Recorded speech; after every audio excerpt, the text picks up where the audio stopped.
आप सभी का एक बार फिर से अपने इस YouTube चैनल पर। पिछले लेक्चर में हम लोग बात कर रहे थे जो प्रोसेस है उसके बारे में और टाइप्स ऑफ प्रोसेस के बारे में। हम लोगों ने उसमें पिछले अपने वीडियो में चर्चा की थी। एक्चुअली जो प्रोसेस है, प्रोसेस को हम लोग क्लासीफाई कर रहे थे, तो उसमें हमने बात करी थी कि फ्लो और नॉन फ्लो प्रोसेस दो थे, और इसके अलावा ये रिवर्सिबल और इरिवर्सिबल प्रोसेस होता है। तो उस वीडियो में हमने ये भी आपसे कहा था कि जो रिवर्सिबल और इरिवर्सिबल है वो अपने किसी नेक्स्ट वीडियो में एक्सप्लेन करेंगे, जबकि फ्लो और नॉन फ्लो हमने वहीं पे डिस्कस कर दिया था। तो आज का जो हमारा लेक्चर है वो इसी से रिलेटेड है कि जो प्रोसेस है वो रिवर्सिबल होगा या इरिवर्सिबल होगा, या रिवर्सिबल और इरिवर्सिबल प्रोसेस जो है वो क्या होते हैं, इसके बारे में आज हमें एक्चुअली में डिस्कस करना है। तो आप में से जो लोग भी आज चैनल पे नए विजिट कर रहे हैं, ये चैनल को आज पहली बार देख रहे हैं, तो प्लीज आप चैनल को सब्सक्राइब करिए, बेल आइकन पे जरूर दबाइए ताकि आपको वीडियो का नोटिफिकेशन टाइम टू टाइम मिलता रहे। तो ठीक है, आज हम लोग शुरू करते हैं आज का अपना ये नया लेक्चर। ठीक है, आइए देखिए, हम लोग बात कर रहे हैं यहाँ पे process is the reversible and irreversible. Process कब रिवर्सिबल होगा, कब इरिवर्सिबल होगा, इसकी बात करनी है। तो process is the reversible process. देखिए, अगर कोई भी प्रोसेस इस तरीके से हो रहा है कि उसको किसी भी पॉइंट पे अगर स्टॉप कर दिया जाए या किसी भी स्टेज पे स्टॉप कर दिया जाए और फिर से वापस उसको उसकी इनिशियल कंडीशन पे ले जाया जाए, तो जो सिस्टम और सराउंडिंग है वो दोनों ही अपनी इनिशियल स्टेज अगर गेन कर लेते हैं, तो आप इस तरह के प्रोसेस को बोलेंगे रिवर्सिबल प्रोसेस। देखिए, जब हमने पहली बात अगर हम बात करें कि व्हाट इज द प्रोसेस, तो आपने क्या कहा था, when a system undergoes through a change of state and a locus point that is passing through all the state constitutes a process। System जब भी चेंज होता है, उसकी स्टेट चेंज होती है, तो हर एक स्टेट पॉइंट जिससे वो गुजरेगा वो इक्विलिब्रियम पॉइंट होता है, और उन सबको मिलाने वाली जो लाइन होती है वो प्रोसेस रिप्रेजेंट करती है। तो प्रोसेस में हम लोग यहाँ कह रहे हैं कि this is the reversible process, और सिस्टम अगर स्टेट अपनी चेंज कर रहा है तो इसका मतलब सिस्टम और सराउंडिंग में चेंजेस होंगे। अगर ये जो प्रोसेस हो रही है इसको हम किसी भी पॉइंट पे स्टॉप कर दें और स्टॉप करने के तुरंत बाद हम उसको वापस खींच के उसकी इनिशियल कंडीशन में ले जाने की कोशिश करें, तो सिस्टम और सराउंडिंग अगर इनिशियल पॉइंट पे आकर के अपनी वही स्टेज गेन कर लेते हैं या उसी तरह से रिस्टोर हो जाते हैं जिस तरह से वो पहले थे इस प्रोसेस के शुरू होने से पहले, तो इस तरह का जो प्रोसेस होता है उसको हम बोलते हैं रिवर्सिबल प्रोसेस। एग्जांपल के तौर पे देखिए जरा, अगर मान लीजिए हम एक पीवी डायग्राम हमारे पास है और इसमें हमें दिखा रहा है कि दिस इज अ प्रोसेस। यहाँ पे सिस्टम है जो अपनी स्टेट को लगातार चेंज करते हुए जा रहा है, और ये इसकी इनिशियल स्टेज है और ये इसकी एंड स्टेट है बी। तो ए टू बी ये प्रोसेस हो रहा है, तो ये हर एक पॉइंट से मान लीजिए ये पास होता चला जा रहा है। Each and every state is representing a equilibrium state. तो यहाँ पे अगर इस पॉइंट पे मान लीजिए हमने इसको स्टॉप कर दिया प्रोसेस को, अभी ये फॉरवर्ड डायरेक्शन में इधर ऐसे आ रहा है, और स्टॉप करने के बाद वापस हम इसको फिर से इसी डायरेक्शन में यहाँ से लेके जाएं जहां से ये चला था यहाँ तक। तो ऐसी कंडीशंस के लिए जो सिस्टम और सराउंडिंग है दोनों अपनी स्टेज फिर से अगर यहाँ गेन कर लेते हैं, तो इस तरह का जो प्रोसेस होगा इसको बोलते हैं रिवर्सिबल प्रोसेस। आई थिंक आपको क्लियर हो गया होगा। देखिए, रिवर्सिबल प्रोसेस एक्चुअली जो होता है उसको हम क्या करते हैं कि इसकी स्टेट जो है इन सबको हम एक कंटीन्यूअस लाइन से रिप्रेजेंट करते हैं। ठीक है, ए से चले और बी तक ये कंटीन्यूअस एक लाइन जो ब्लैक कलर की दिख रही है, ये कंटीन्यूअस लाइन है जो कि इसकी रिवर्सिबल स्टेज को रिवर्सिबल प्रोसेस को रिप्रेजेंट करती है। अब हम यहाँ देखिए कि कौन कौन से ऐसे प्रोसेस होते हैं जो कि रिवर्सिबल प्रोसेस में आते हैं। ठीक है, तो आपको ये बात क्लियर हो गई होगी कि जैसे अगर मान लीजिए कोई एक प्रोसेस है, उसने एक बार में अगर इनिशियल टू फाइनल स्टेज में पहुंचता है, तो जो जो प्रोसेस उसके साथ हुआ है जब वो वापस आने लगे तो ठीक वही प्रोसेस में जो जो चीजें उसने लॉस करी थी जाते टाइम उसको गेन कर लेना चाहिए। अगर इस तरह से करते हुए वो वापस अपनी स्टेज में आ जाता है तो ही वो क्या हुआ, रिवर्सिबल प्रोसेस, अदरवाइज वो रिवर्सिबल प्रोसेस नहीं होगा। तो यहाँ पे एग्जांपल अगर हम कहें तो देखिए, एग्जांपल क्या है, फ्रिक्शनलेस रिलेटिव मोशन। ऐसा रिलेटिव मोशन जिनके बीच में कोई फ्रिक्शन ना हो। अब अगर हम एग्जांपल कहें कि मान लीजिए हम इस तरह से एक रिलेटिव मोशन देख रहे हैं, अगर ये दोनों जो आपके मार्कर हैं इस तरह से एक फिक्स है, दूसरा इसके ऊपर इस तरह से रोटेट करता हुआ स्लाइड करता हुआ यहाँ तक जा रहा है, ये इसकी इनिशियल कंडीशन हो गई, और वापस जब ये इधर आए तो फिर से ऐसे आ जाए। अगर इस फ्रिक्शन की कंडीशन में यहाँ पे अगर फ्रिक्शन होता है तो जाहिर सी बात है कुछ हीट लॉस होगी, तो फॉरवर्ड कंडीशन में हीट लॉस करते हुए एनवायरनमेंट को चली जाएगी। जब ये वापस बैकवर्ड डायरेक्शन में आने लगेगा तो क्या वापस वो हीट इस सिस्टम को मिल पाएगी अपने आप? ये कभी भी पॉसिबल नहीं है। मे भी अगर हो सकता है कोई ऐसी कंडीशंस बने तो वो उतनी हीट ना गेन कर पाए जितनी कि उसने रिलीज करी। यानी कि जो प्रोसेस में उसने इनिशियल प्रोसेस में हीट रिलीज कर दी थी वो हीट रिलीज गेन नहीं कर पाएगा। इसीलिए इसलिए जो आपके फ्रिक्शनलेस प्रोसेस होते हैं वो आपके क्या होते हैं, रिवर्सिबल। अगर वो फ्रिक्शन वाला प्रोसेस हो जाएगा तो हीट रिलीज होगी और बैकवर्ड कंडीशन में या रिवर्स कंडीशन में वो जो प्रोसेस होगा वो अपनी हीट को गेन नहीं कर पाएगा। ठीक है, तो इसलिए इस प्रोसेस को हम बोलते हैं रिवर्सिबल प्रोसेस, यानी फ्रिक्शनलेस होना जरूरी है। Second is the expansion and compression of spring. यहाँ भी वही चीज है, स्प्रिंग को आप एक्सपैंड करते हैं या कंप्रेस करते हैं तो कंप्रेशन में देखिए एक्सपेंशन में तो कोई दूसरे से टच नहीं होता, लेकिन जैसे आप छोड़ेंगे स्प्रिंग फिर से अपनी इनिशियल कंडीशंस गेन कर लेती है। हालांकि बहुत माइन्यूट इलास्टिसिटी की थोड़ी बहुत उसमें प्लास्टिक को होता है माइन्यूट सा, लेकिन उसको नेग्लिजिबल मान के चलेंगे, यानी कि उसकी आइडियल कंडीशन लेंगे। स्प्रिंग को आप खींचिए और छोड़ दीजिए तो छोड़ देंगे तो अपनी इनिशियल कंडीशन गेन कर लेती है। इसलिए जिस प्रोसेस से वो गई थी उसी प्रोसेस से वापस आ गई और उसने अपनी इनिशियल कंडीशन को गेन कर लिया।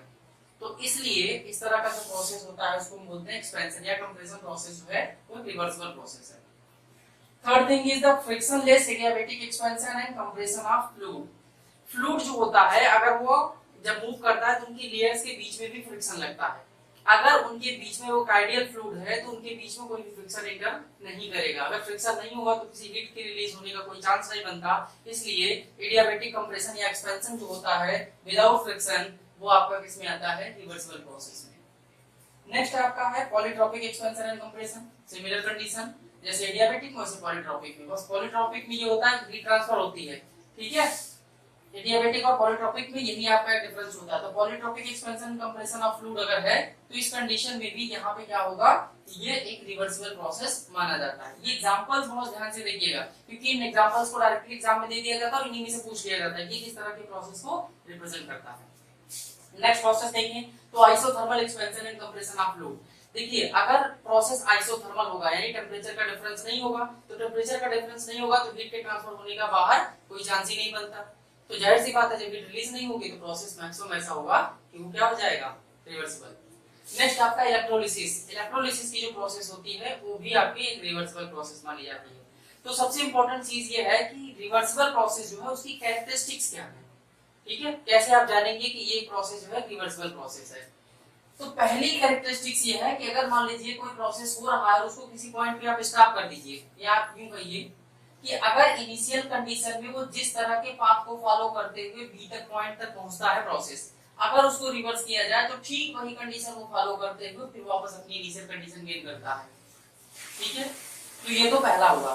दूसरा ये है कि when the process is undone, यानी प्रोसेस जब अपनी फिर से पूर्ववत या अपनी इनिशियल कंडीशन में वापस आ जाता है तो ये कोई भी ऐसा निशान नहीं छोड़ता जिससे ये आप बता सकते हैं कि इसके पहले भी कोई प्रोसेस हुआ था। तो ये दूसरी कैरेक्टरिस्टिक्स हो गई।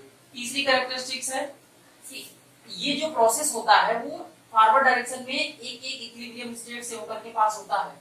तो जब वापस आएगा तो वो उसी इक्विलिब्रियम स्टेट्स को वन बाय वन फॉलो करते हुए आता है ये। इसीलिए जो आपका रिवर्सिबल प्रोसेस होता है this is also known as a quasi static process. इसलिए रिवर्सिबल प्रोसेस को दूसरा जो नाम है वो क्या है, this is also known as a quasi static process. ठीक है, तो ये अगला आपका जो है वो क्वासी स्टैटिक प्रोसेस भी इसका नाम है। तो ये हो गया इस तरीके से। तो ये इसकी कंडीशन हो गई। एक जो सबसे इंपॉर्टेंट जो इसका कैरेक्टरिस्टिक्स है वो ये कि ये जो प्रोसेस है it should have a infinite slowness. ये उतना स्लो प्रोसेस हो सकता है, उतना स्लो हो सकता है जितना आप सोच भी नहीं सकते। ठीक है, तो ये बहुत ही ज्यादा इनफाइनाइट स्लोनेस जो इसकी कैरेक्टरिस्टिक्स होती है, सबसे मेन कैरेक्टरिस्टिक्स होती है कि जो रिवर्सिबल प्रोसेस होता है वो बहुत ही स्लो होता है। हम जब भी किसी प्रोसेस को आइडियली डील करते हैं तो उसको हमेशा रिवर्सिबल मान करके डील करते हैं। उसका कारण क्या होता है, कारण ये होता है कि मान लीजिए अगर हम प्रोसेस को रिवर्सिबल मानते हैं तो उसमें जब भी किसी प्रोसेस को चलाने के लिए इनपुट हमें देना होगा यानी वर्क हमें देना होगा तो बहुत ही माइन्यूट वर्क देना पड़ता है, यानी मिनिमम वर्क हमें देना पड़ता है। लेकिन अगर हमें आउटपुट में वही वर्क मिलता है तो आउटपुट में वो वर्क आउटपुट हमें बहुत ज्यादा अमाउंट में मिलता है। यानी मिनिमम इनपुट देकर के मैक्सिमम आउटपुट हमें जो है वो केवल और केवल रिवर्सिबल प्रोसेस में ही पॉसिबल है और किसी प्रोसेस में पॉसिबल नहीं है। ठीक है, तो ये एक एग्जांपल रहे, कैरेक्टरिस्टिक्स आपने इसकी समझ ली। अब हम बात करते हैं इरिवर्सिबल प्रोसेस की। देखिए यहाँ पे लिखा हुआ process in which heat transfer through finite temperature difference, यानी कि अगर ऐसा प्रोसेस है जिसमें टेम्परेचर डिफरेंस है वहां, तो वहां हीट ट्रांसफर होगी, और अगर हीट ट्रांसफर हो रही किसी प्रोसेस में, चाहे वो अंदर आए चाहे बाहर जाए, तो जाहिर सी बात है इस तरह का प्रोसेस आपका क्या हो जाएगा, इरिवर्सिबल प्रोसेस पे ही कैलकुलेट किया जाता है। ठीक है, तो ये यहाँ पे इसकी लाइंस जो थी ए टू बी वो कंटिन्यूअस लाइन थी, और जो इरिवर्सिबल प्रोसेस होता है एक्चुअली उसको हम डॉटेड लाइन से रिप्रेजेंट करते हैं। देखिए इरिवर्सिबल प्रोसेस एक्चुअली जो होता है उसका एंड स्टेट और सॉरी इनिशियल स्टेट और एंड स्टेट ये दोनों तो क्लियर होते हैं, लेकिन बीच में वो क्या कर रहा है, उसकी इंटरमीडिएट कंडीशंस क्या है, इसको हम एक स्पेसिफिक वे में रिप्रेजेंट नहीं कर सकते। वो जरूरी नहीं कि वो इसी तरह से गया हो सकता है इधर से भाग गया हो सकता है किसी सीधे चला गया हो, तो बीच की इंटरमीडिएट पोजीशन जो है वो पता नहीं होती है, हमें सिर्फ उसका एंड पॉइंट पता होता है।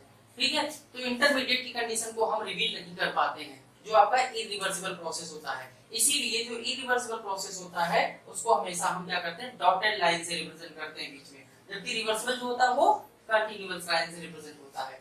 और हमने आपसे बताया टेम्परेचर डिफरेंस है तो हीट ट्रांसफर होगी, और इस तरह का प्रोसेस अगर होता है तो वो प्रोसेस इरिवर्सिबल हो जाता है। एग्जांपल में क्या ले सकते हैं, रिलेटिव मोशन विद फ्रिक्शन। हमने पहले ही कहा कि अगर फ्रिक्शन होता है फॉरवर्ड डायरेक्शन में जाने में, तो जाहिर सी बात है वो हीट रिलीज करके एनवायरनमेंट को चली जाएगी। अब जब वापस आने लगेंगे तो क्या जो हीट उसने रिलीज करी थी वो वापस इसको गेन कर पाएगा, ऐसा कभी पॉसिबल नहीं है। इसलिए जो जाने में जो प्रोसेस हुआ, जो जो चीजें उसने रिलीज करी, अगर आने में वो स्टोर कर लेता तो एग्जैक्ट उसकी पोजीशन रिस्टोर हो जाती इनिशियल कंडीशन की। ऐसा नहीं हुआ, यानी सिस्टम और सराउंडिंग अपनी एग्जैक्ट ओरिजिनल पोजीशन में नहीं आ पाते हैं इसमें, इसलिए ये प्रोसेस आपका क्या हो जाता है, irreversible. Second thing is the combustion. जाहिर सी बात है फ्यूल है उसको आप जला देंगे तो जल करके किसी दूसरे फॉर्म में चला गया, आप वापस लाने की कोशिश करेंगे तो फिर से वो फ्यूल वापस आ जाएगा।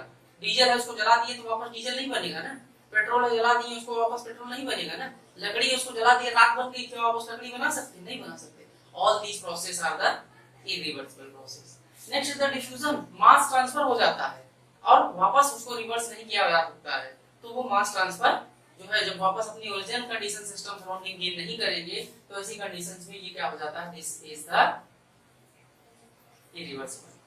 Free expansion. फ्री एक्सपेंशन अभी आगे हम पढ़ाएंगे कि मान लीजिए एक आपके पास ये कंटेनर है और यहाँ एक बीच में इसका डिवाइडर लगा दिया गया, यहाँ गैसेस भरी हैं, ठीक है। अब ये गैसेस भरी और इधर का पोर्शन जो होता है वो वैक्यूम रखा जाता है, यहाँ कुछ भी नहीं है।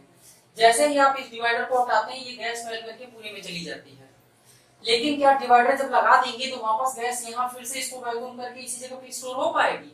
दिस इज इम्पॉसिबल, ये पॉसिबल ऐसे नहीं है, ठीक है।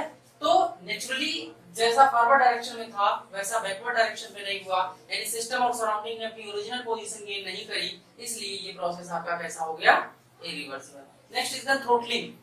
थ्रोटलिंग में भी क्या होता है, अभी आगे बताएंगे हम आपको कि ये प्रोसेस कैसे होता है, क्यों इसको इरिवर्सिबल माना जाता है। थ्रोटलिंग को हम बहुत ही ब्रीफ वे में एक्सप्लेन करेंगे। तो थ्रोटलिंग प्रोसेस भी आपका जो होता है वो एक इरिवर्सिबल प्रोसेस होता है। नेक्स्ट आपका है इलेक्ट्रिसिटी फ्लो थ्रू रेजिस्टेंस। जाहिर सी बात है कि जहां पे इलेक्ट्रिसिटी को रेजिस्टेंस मिलेगा तो वहां हीटिंग इफेक्ट क्रिएट होता है।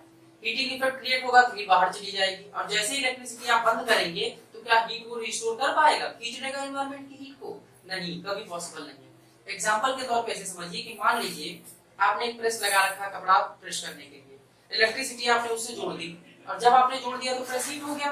अब आप कपड़ा प्रेस कर रहे हो, उसकी हीट जो एनवायरनमेंट को भी जा रही है, कपड़े को भी मिल रही है, लेकिन जैसे ही आप इलेक्ट्रिसिटी का स्विच जो है ऑफ करते हैं तो क्या हीट जो रिलीज हुई थी बाहर वो वापस रिस्टोर कर पाएगा प्रेस? ऐसा नहीं है, इसलिए ये प्रोसेस भी आपका कैसा हुआ, इरिवर्सिबल, ठीक है। Next heat transfer. जाहिर सी बात है किसी प्रोसेस में अगर हीट ट्रांसफर हो रही है, नॉर्मली आप हीट ट्रांसफर हो रहा है एक तरफ, तो वापस वो अपनी हीट को फिर से रिस्टोर नहीं कर पाता कोई सिस्टम, इसलिए भी ये प्रोसेस आपका कैसा हुआ, इरिवर्सिबल। नेक्स्ट है प्लास्टिक डिफॉर्मेशन।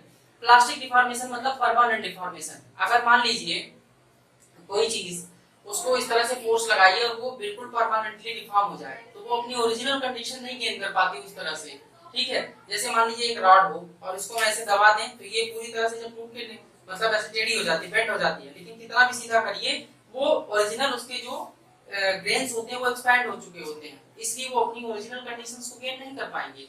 इसलिए इस तरह का जो प्रोसेस होता है उसको हम क्या कहते हैं, इरिवर्सिबल प्रोसेस।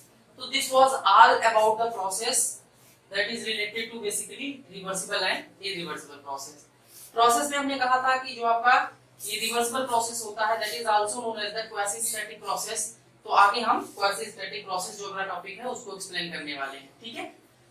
तो वीडियो देखने के लिए बहुत बहुत धन्यवाद, और इसी तरह से आप वीडियो को देखते रहिए और नीचे बेल बटन जो है उसको जरूर दबाइए, और कमेंट बॉक्स में कमेंट जरूर करिएगा कि आपको ये टॉपिक कैसा लगा, अच्छा समझ में आया या फिर नहीं आया, और कोई अगर प्रॉब्लम हो तो आप उसको भी एक्सप्लेन कर सकते हैं।